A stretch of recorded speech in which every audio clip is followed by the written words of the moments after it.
কাল সংসদের দক্ষিণ প্লাজায় জুলাই যোদ্ধা ওসমান হাদির জানাজা অনুষ্ঠিত হবে। এরপর দ্বিতীয় জানাজা অনুষ্ঠিত হওয়ার কথা রয়েছে কেন্দ্রীয় শহীদ মিনারে।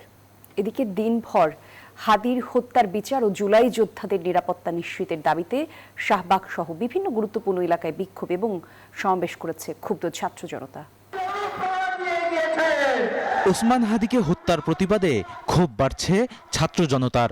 বিচার ও জুলাই যোদ্ধাদের নিরাপত্তা নিশ্চিতের দাবিতে শাহবাগ সহ বিভিন্ন গুরুত্বপূর্ণ এলাকায় বিক্ষোভ ও সমাবেশ করেন তারা। 24-এ রক্ত দিয়েছি, নতুন করে স্বাধীনতা এনেছে, আমাদের এই স্বাধীনতা হারাতে দেব না ইনশাআল্লাহ। সেই দিন আর বেশি দূরে নয় যেদিন ভারতের আধিপত্যবাদ এবং আগ্রাসনের খবর হবে। তাদের আশঙ্কা, বিচারহীনতার সংস্কৃতি চলতে থাকলে জুলাই যোদ্ধা সহ আন্দোলনের সম্মুখ সারির নেতাকর্মীরা আরো ঝুঁকির মুখে পড়বেন।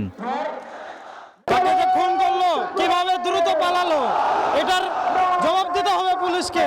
যদি সরকার পদক্ষেপ নিত তাহলে আমার ভাইকে কোনোভাবে হত্যা করতে পারতো না তারা। জানাজার পর আবারও শাহবাগ অবরুদ্ধ করে ছাত্র জনতার বিক্ষোভ সমাবেশ চলবে বলে ঘোষণা দিয়েছে আন্দোলনকারীরা।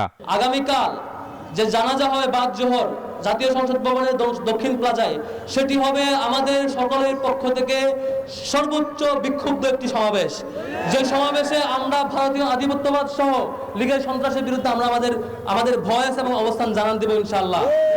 শনিবার বাদ জোহর জাতীয় সংসদ ভবনে অনুষ্ঠিত হবে হাদির প্রথম নামাজে জানাজা।